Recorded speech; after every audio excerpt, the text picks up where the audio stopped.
ஒரு கிறிஸ்துவ சாமி இருக்குது, ஜீசஸ் கிரைஸ்ட். அவருடைய பிறப்பில் ஏதோ ஒரு இது கோளாறு இருக்குது. அதை அவங்க எவ்வளோ அழகாக சொல்கிறாங்க. தேவதூதர்கள் வந்து கடவுளுடைய குழந்தை உன் மேரி உன் வயிற்றில் உருவாக்கி கொண்டு இருக்கிறாள், ஜோசப் நீ அவளை ஏற்றுக்கொள் அப்படிங்கிறாங்க. விஷயம் வேற. அது எவ்வளவு நாகரிகமா சொல்றாங்க.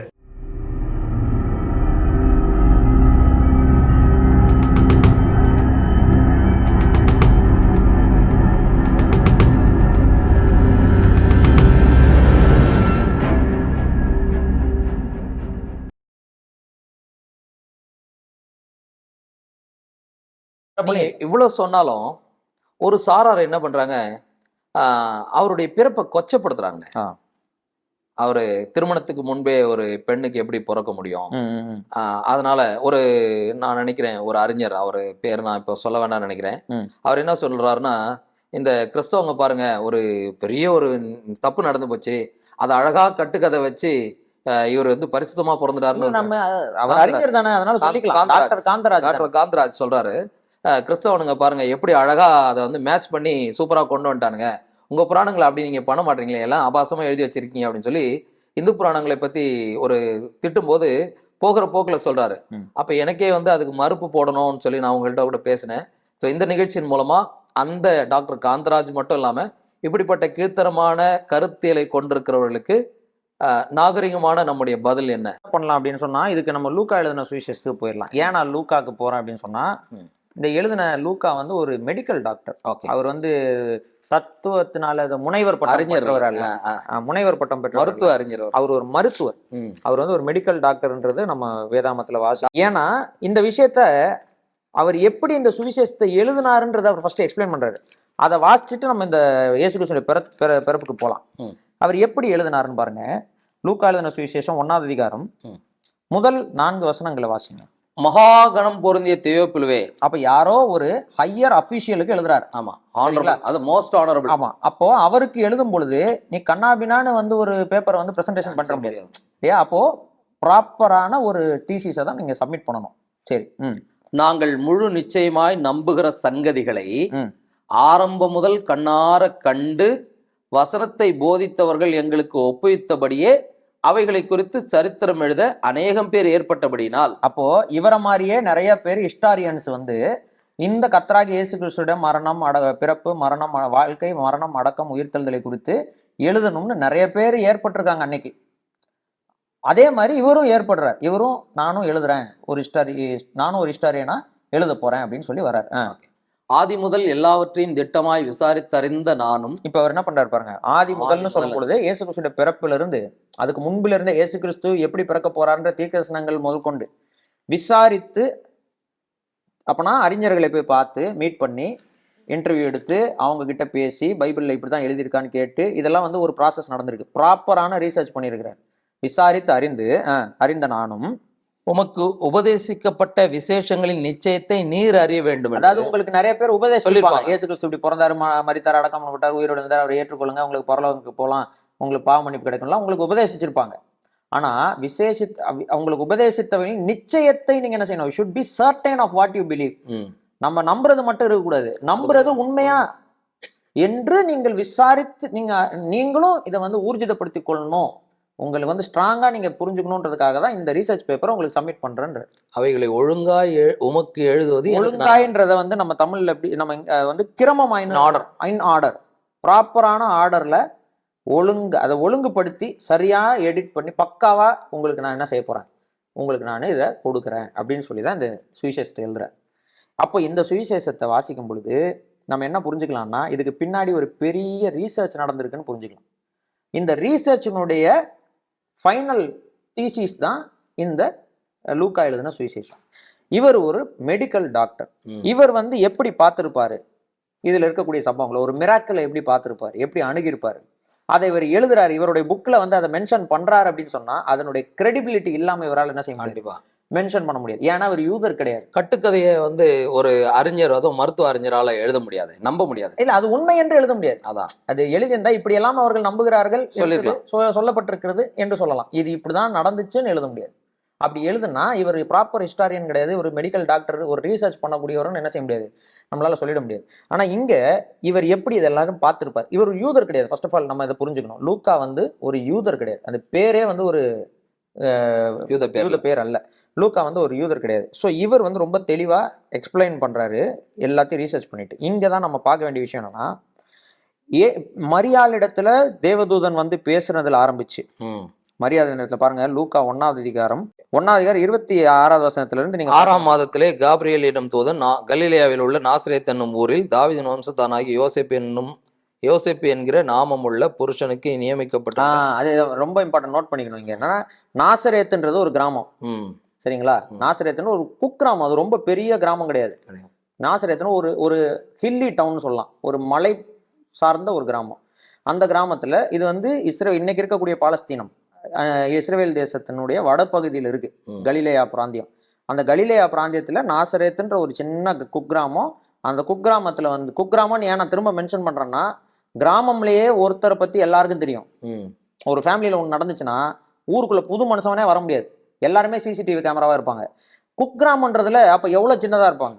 குக்கிராமத்துல வந்து எல்லாரும் ஒரு குடும்பமா வாழக்கூடியவர்களா, எல்லாருமே சொந்தக்காரங்களா இருப்பாங்க, எல்லாரும் குடும்பமா வாழக்கூடியவங்களா இருப்பாங்க. அப்படிப்பட்ட அந்த நாட்கள்ல வந்து ஒரு குக்கிராமத்துல, நாசரேத்துன்ற ஒரு சின்ன கிராமத்துல ஒரு கன்னிகையாகிய மரியாள் யோசேப்பு என்கிற ஒருவனுக்கு நியமிக்கப்பட்டிருக்கிறார், நிச்சயிக்கப்பட்டிருக்கு, பெத்ராத்துன்னு போட்டிருக்கு, நியமிக்கப்பட்டிருக்கிறார். அப்போ யூதர்களுடைய நிச்சயதார்த்த முறைமைகளை பற்றி வாசகர்கள் போயிட்டு, இதில் பார்க்க நேயர்கள் போயிட்டு வாசிச்சு பார்த்தாங்கன்னா எவ்வளவு ஸ்ட்ரிக்டா இருக்கும், விர்ஜினிட்டி டெஸ்ட் எல்லாம் எப்படி இருக்குன்றத அவங்க பார்த்து தெரிஞ்சுக்கலாம், சரிங்களா? இதெல்லாம் வந்து லூக்கா வந்து மென்ஷன் பண்ணணும்னு அவசியம் இல்லை. பெட்ராத்துன்ற ஒரு வார்த்தை போட்டாலே இதை வாசிக்கக்கூடிய, அதுவும் தேவப்புலி மாதிரி ஒரு பெரிய அதிகாரிக்கு இது எல்லாமே அவருக்கு பேக்ரவுண்ட் தெரியும். இப்போ இதெல்லாம் மைண்ட்ல வச்சுக்கணும்.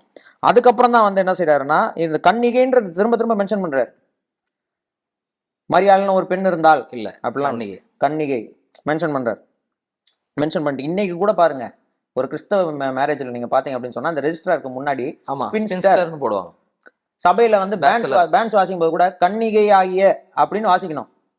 ஆமா இல்லையா? அப்போ இன்னைக்கே நம்ம அவ்வளவு செக் பண்றோம்னா, அன்னைக்கு அது யூதர்கள் கன்னிகை அற்றவர்களா இருக்கிறவளை வந்து கொடுத்தா கல்லான அடிச்சு கொல்லக்கூடிய, அதுவும் பரிசேயர் கூட்டம் ஒன்று அலைஞ்சிக்கிட்டே இருக்கு. எப்படா எவ மாட்டுவா கல்லை வச்சு சாவடிக்கலான்ட்டே ஒரு கூட்டம் மாட்டிட்டு இருக்கிற அந்த காலத்துல இங்க என்ன நடக்குது பாருங்க.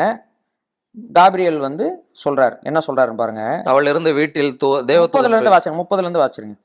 தேவதூதன் அவளை நோக்கி, மரியாளே பயப்படாதே, நீ தேவனிடத்தில் கிருபை பெற்றாய், இதோ நீ கர்ப்பவதியாகி ஒரு குமாரனை பெறுவாய், அவருக்கு இயேசு என்று பெயரிடுவாயாக. அவர் பெரியவராயிருப்பார், உன்னதமானவருடைய குமாரன் எண்ணப்படுவார். கர்த்தராகி தேவன் அவருடைய பிதாவாகி தாவீதின் சிங்காசனத்தை அவருக்கு கொடுப்பார். அவர் யாக்கோபின் குடும்பத்தாரை என்றென்றைக்கும் அரசாளுவார், அவருடைய ராஜ்யத்துக்கு முடிவிராது என்றான். இப்ப மரியாள் கேக்குறாங்க, நான் இதெல்லாம் எனக்கு எப்படி ஆகும் புருஷன் அறியனே. சரி, இப்பதான் டாக்டர் காந்தராஜுக்கு நம்ம விளக்கம் கொடுக்கணும். டாக்டர் காந்தராஜ் என்ன சொல்றாருன்னா, இதெல்லாம் கிறிஸ்தவங்க வந்து பாத்தீங்கன்னா கொச்சையான ஒரு விஷயத்த எவ்வளோ பரிசுத்தமா எழுதி வச்சிருக்காங்க அப்படின்னு சொல்றாரு. இப்போ இந்த லூக்கா வந்து எப்படி இதை எழுதினார்ன்றத நம்ம வாசிக்கிறோம். லூக்கா, இது லூக்காவின் சுவிசேஷம் தான், லூக்கா எழுதுனதுதான் இன்னைக்கு வரைக்கும் நம்ம பைபிள்ல வாசிக்கிறோம். இது வந்து லூக்கா எழுதிட்டு வேற ஒன்று எழுதினாரு, அதுக்கப்புறம் வந்து அவங்க எல்லாம் எடிட் பண்ணி அவங்க எக்ஸ்ட்ரா வேணுன்றதெல்லாம் சேர்த்துக்கிட்டு கதையெல்லாம் மாத்தி இப்ப இவங்களுக்குன்னு ஒன்று வச்சுக்கிட்டாங்கன்னு அவரு சொல்றாங்க. இல்ல அப்படின்னா அப்படின்னு அவர் ப்ரூவ் பண்ணணும். அவர் ஒரு டாக்டர். ஆமா, அவர் ப்ரூவ் பண்ணணும். அவர் ப்ரூவ் பண்ணணும் நிச்சயமா. அவர் இப்படி இல்லங்க இதான் ஒரிஜினல் கொண்டு பப்ளிக்கா நீங்க ஒரு டிவில வந்து இப்படி பேட்டி கொடுத்துட்டீங்கன்னா நீங்க ப்ரூவ் பண்ணுங்க, இது இது ஒரு புராண கதை தான், இது லூக்கா என்பவர் எழுதின வெர்ஷன் ஒன்று இருக்கு, அது வேற, அவர் உண்மையாலுமே அப்படிதான் எழுதியிருக்காரு. அது வந்து அவர் எழுதுனதுல அவர் பொய்ன்னு எழுதின விஷயத்தை இவங்க உண்மைன்னு சொல்லி இவங்க ஒன்று எழுதி வச்சுட்டாங்க, இது அந்த வெர்ஷன் கிடையாது, இது மாற்றப்பட்ட ஒரு வெர்ஷன் இவர் வந்து ப்ரூவ் பண்ணுனா இவர் சொல்றதை நம்ம ஏத்துக்கலாம். ஆனா அப்படி இல்லை. இன்னைக்கு நம்ம பைபிள்ல வச்சிருக்கிற இந்த லூக்கா எழுதின சுவிசேஷம் தான் ஒரிஜினலா லூக்கா எழுதினது. லூக்கா எழுதின சுவிசேஷம் வந்து நம்ம அவர் எழுதினதான் வாசிக்கிறோம். சரி, இப்போ லூக்கா அவர் மெடிக்கல் டாக்டர். நான் இப்போ உங்ககிட்ட கேட்குறேன், இந்த இதெல்லாம் இருக்கு இல்லையா, இந்த டெக்னிக்கல் மெடிக்கல் அட்வான்டேஜஸ் இந்த டைமுக்கு முன்னாடி ஒவ்வொரு மாமியார் தான் ஒவ்வொரு மாமியார் தான் வந்து தன்னுடைய மருமகளினுடைய வெர்ஜினிட்டியை வந்து டெஸ்ட் பண்ணக்கூடியவங்க. கரெக்டா? இப்பவும் அது நடக்குது, இப்பவும் ஊரு பக்கம் நடக்குது தான் இருக்கு, எல்லா பக்கமும் நடக்குது. அன்னைக்கு கூட வந்து பாத்தீங்கன்னா இந்த மருத்துவச்சிகள் வந்து வெர்ஜினிட்டி டெஸ்ட் ஏதாவது சந்தேகம் தான் அவங்க வந்து டெஸ்ட் பண்ணிட்டு போவாங்க. அந்த மெம்பரைன் வந்து கிளியாமல் இருக்கான்னு பார்த்துட்டு போவாங்க. ஏன்னா நம்ம எல்லாருமே தெரிஞ்ச விஷயம் தானே, வெஜைனால இருக்கக்கூடிய மெம்பரைன் கிளியாமல் இருக்கான்னு பார்த்துட்டு போவாங்க. சிம்பிள். ஒரு குக்கிராமத்தில் கன்னிகையாக இருக்கக்கூடிய ஒரு புருஷனை அறியாதவள்னு ஊருக்கு எல்லாருக்கும் தெரிஞ்சு இப்போதான் நிச்சயம் பண்ணியிருக்கிறாங்க. நிச்சயம் பண்ண ஒரு பொண்ணு வந்து கர்ப்பவதி ஆயிடுச்சு. செக் பண்ணியிருப்பாங்களா? பண்ணிட மாட்டாங்க. பண்ணியிருப்பாங்க, கண்டிப்பாக. அதுவும் யூதர்கள் பட்டம் கட்டி சாவடிச்சிருப்பாங்க. அதான் அதுக்கு செக் பண்றதே அதுக்கு தானே, செக் பண்ணி சாகடிக்கிறதுக்கு தானே, சொல்றதுக்கு தானே.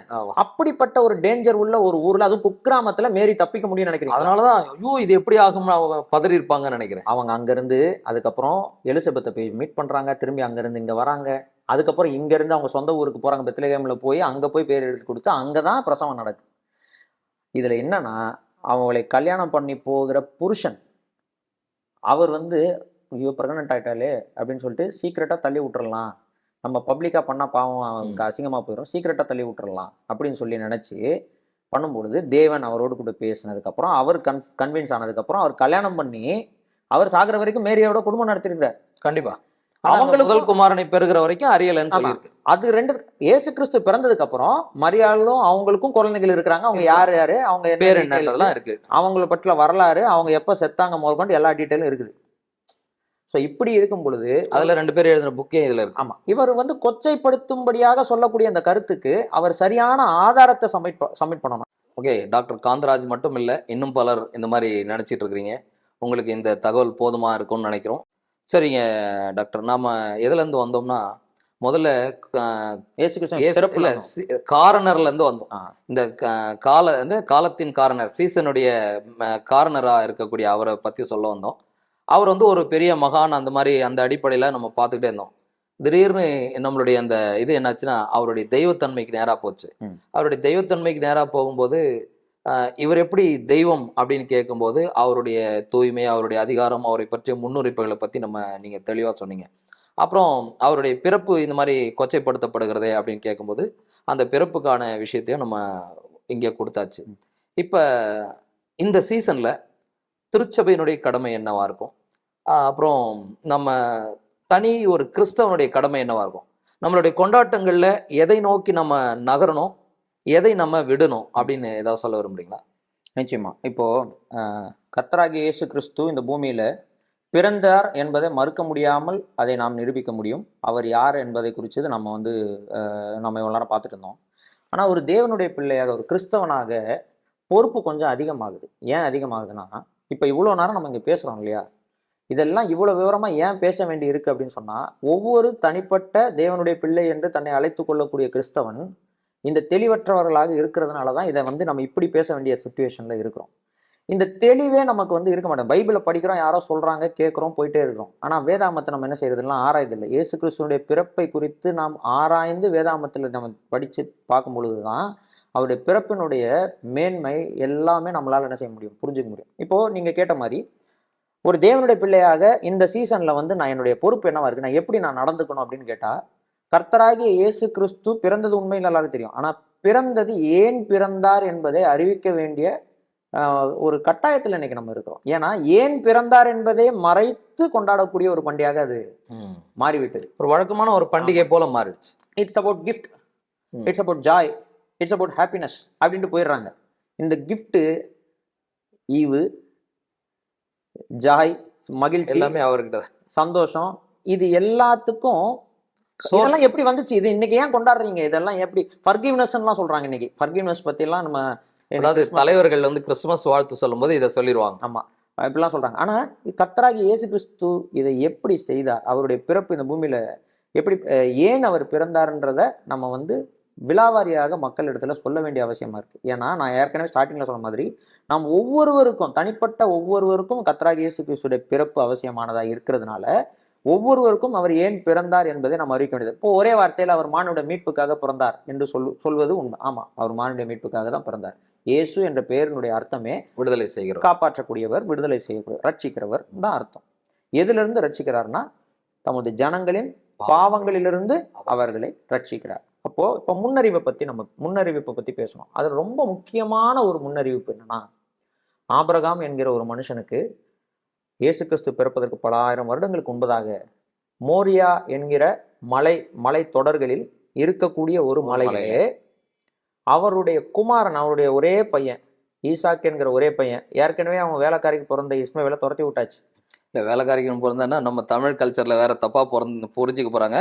அங்கே ஒரு குழந்தையினுடைய தேவை இருந்த உடனே அந்த நாட்களுடைய கஷ்டம் வழக்கத்தின்படி இந்த மனைவி வந்து தனக்கு உரிய அந்த அடிமை பெண், வேலைக்காரின்னு மட்டும் சொல்லிட முடியாது, அவங்களுடைய மெய்ட் சர்வெண்ட், அவங்க மூலமாக பிள்ளையை பெற்றுக்கொண்டாலும் அது தன்னுடைய பிள்ளையாக கருதுகிற ஒரு வழக்கம் அப்போ இருந்துச்சு. அதனால சரி, எனக்கு தான் வயசாயிருச்சு, என்னுடைய வேலைக்காரின் மூலமாவது என் குடும்பம் கட்டப்படட்டும்னு சொல்லி ஒரு வாரிசுக்காக ஒப்புக்கொண்டு அவங்க மனப்பூர்வமா தன்னுடைய மெய்ட் சர்வெண்ட்டை தன் கணவனுக்கு கொடுத்ததன் மூலமா ஒரு குழந்தை பிறந்தது. ஏன்னா ஒரு ஜோக் ஒன்று ஞாபகம் வருது. ஒரு வீட்டில் வந்து குழந்தை தூளியில், அதான் யானை கட்டி தொங்க விடுறோன்னு சொல்லுவாங்க, தொட்டில இருக்கும்போது நண்பர் வராரு, இவர் சொல்றாரு, ஏய் குழந்தை உன்ன மாதிரியே இருக்குடா அப்படின்னு சொல்றாரு. ஏய் சத்தமா பேசாதரா, அது வேலைக்காரியோட குழந்தை அப்படின்னு சொல்லுவாங்க. அப்படிப்பட்ட ஒரு கல்ச்சர் நம்ம அந்த மாதிரி எல்லாம் பழகிட்டு வேலைக்காரியோட குழந்தை இல்லெஜிட்டிமேட் சைல்டுன்னு சொல்லிடுவாங்க அப்படின்ட்டு. அதனாலதான் நான் மறுக்கிறேன். அப்போ ஓகே, அந்த ஆகார் என்கிற பெண்மணிக்கு ஆபிரகாமுக்கு பிறந்த இஸ்மவேல் ஏன்னா மூத்த பையன், அந்த ஈசாக்குன்ற அவங்களுடைய சொந்த மனைவியாகிய சாராளுக்கு பிறந்த ஈசாக்கு பிறந்த பிறகு இந்த இஸ்மவேல் வந்து இஸ்மவேலும் அந்த ஆகார் என்ற பெண்ணும் அவங்க வீட்டுல இருந்து சும்மா தோர்த்தல அவங்களுடைய வாழ்வாதாரத்துக்குரிய எல்லாத்தையும் அவங்க கையில கொடுத்து அவர்களை வந்து என்ன செய்யறாரு, வீட்டை விட்டு அனுப்பப்படுகிறார். அவங்க வேற இடத்துல போய் பொழைச்சிக்கோங்கன்னு சொல்லி அவங்க அனுப்பப்படுறாங்க. அதுக்கு பிறகு இப்ப திரும்ப கூப்பிட்டாலும் அவங்க வரப்போறது இல்லை. அந்த சிச்சுவேஷன்ல இருக்கிற ஒரே மகனை அவருடைய விசுவாசத்துக்கான சோதனையாக அங்க வந்து பலி செலுத்தும்படி இறைவன் கேட்கிறார். இதுக்கு பின்னாடி இருக்கக்கூடிய விஷயங்களை நம்ம வளர்ச்சியா பார்க்கும்போது, ஈசாக்கு விறகு கட்டையை தூக்கிக்கிட்டு அந்த மோரியா மலை மேலே ஏறி போறார். ஏறி போகும்போது ஆபிரகாம் கிட்ட தன் தகப்பன்கிட்ட கேட்கிறார், தகப்பனே பலி செலுத்துறதுக்கு விறகு இருக்கு, நெருப்பு இருக்கு, கையில நெருப்பு இருக்கு, ஆடு எங்க, ஆட்டுக்குட்டி எங்கன்னு கேட்கிறாரு. ஆடுன்னு கேட்கல, ஆட்டுக்குட்டி எங்கன்னு கேட்கிறாரு. அப்போ அங்க ஃபர்ஸ்ட் யெகோவா ஈரேன்னு சொல்றாரு. ஆனா அந்த இடத்துல மொழிபெயர்ப்பு பண்ணிட்டோம், டிரான்ஸ்லேஷன் இல்லை. என்ன சொல்றாருன்னா டிரான்ஸ்லேட் இல்ல, நம்ம அந்த இடத்துல வந்து யெகோவா ஈரேன்னு அவர் சொன்னதை எழுதல, கர்த்தர் தமக்கான ஆட்டுக்குட்டியை பார்த்து கொள்ளுவார்னு சொல்றாரு. ஆமா, அது இங்க நம்ம டிரான்ஸ்லேட். ஆமா, அங்க வந்து நம்ம டிரான்ஸ்லேட் பண்ணிட்டோம், யெகோவா ஈரே. அவர் யெகோவா ஈரேன்னு தான் சொன்னாரு. கர்த்தர்னா யெகோவா, பார்த்து கொள்வார்னா ஈரே. நம்ம பின்னாடி இருக்கோம், அந்த இடம் யெகோவா ஈரே என்று அழைக்கப்படுகிறது அப்படின்ற மாதிரி. அது வந்து பிற்காலத்துல அவர் சொல்லும்போதே அவர் எபிரேய மொழியை பேசியிருந்தாருன்னா இதான் சொல்லி, அவர் எபிரேயன், ஸோ எபிரேய மொழி தான் பேசியிருப்பார். அப்போ யெகோவா ஈரேன்னு தான் சொல்வார், இல்லை யாகவே ஈரேன்னு இருப்பார். என்ன சொல்லியிருக்கிறாரு, கர்த்தர் தமக்கான ஆட்டுக்குட்டியை பார்த்து கொள்வார்னு சொல்றாரு. ஈசாக்கும் நம்பி மேலே ஏறுறாரு. ஈசாக்கை போட்டாச்சு. ஈசாக்கும் ஆபிரகாமுக்கும் ஒரு நல்ல விசுவாசம். ஆபிரகாம் வந்து சொல்லிட்டு வர்றாரு, நானும் என் மகனும் பொழுது கொண்டு திரும்பி வருவோம். ரெண்டு பேருக்குமே திரும்பி வருவோன்றது நல்லாவே தெரியும். அப்படின்னு எபிரேயர்கள் நிருபத்துல போட்டிருக்குன்றதும் நமக்கு நல்லா தெரியும். அதனால நான் அதை மென்ஷன் பண்ணிடுறேன். ஸோ அவன் வந்து நரபலி கொடுக்கறதுக்காக அவன் போல, இது கர்த்தர் வேற ஏதோ பர்பஸ்க்காக கூப்பிடுறாருன்றது தெரிஞ்சிச்சு. அதனாலதான் பார்த்து கொள்வாருன்றதை அவர் சொல்றாரு. சரி, போயாச்சு, மேலே போயாச்சு, கத்தியை ஓங்குறாரு, பிள்ளையாண்டான் மேல் கையை போடாதே அப்படின்னு சொல்லி கர்த்தர் வந்து என்ன பண்ணிடுறாருன்னா தடுத்துடுறாரு. இப்போ என்ன நடக்குதுன்னா, திரும்பி பார்க்குறான், புதருக்குள்ள ஆட்டுக்கடா சிக்கி கொண்டிருந்தது. ஆட்டுக்குட்டி அல்ல, அந்த ஆட்டுக்கடா அன்னைக்கு பலியிடப்பட்டது. பட் ஆட்டுக்குட்டியை கர்த்தர் பார்த்து கொள்ளவே இல்லை. கரெக்ட். அவன் கேட்ட கேள்விக்கான பதில்ல இவர் என்ன சொன்னாரு, கர்த்தர் தமக்கான ஆட்டுக்குட்டியை பார்த்து கொள்வார்னு சொன்னாரு. அன்னைக்கு ஆட்டுக்குட்டி பலியிடப்படவே இல்லை, கடா தான் பலியிடப்பட்டுச்சு.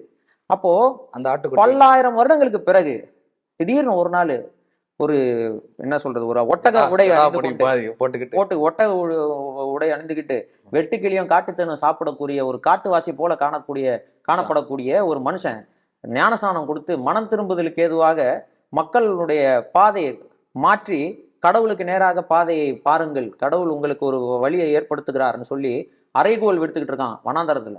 யோர்தான் நதியில இருந்து ஞானஸ்நானம் கொடுத்துருக்காங்க. நிறைய பேரை வந்துட்டு ஞானஸ்நானம் எடுத்துருக்காங்க. இப்போ ஒருவர் வரார், 30 வயது நிரம்பியவராய் ஒருவர் அப்படி கரையோரமா வராரு.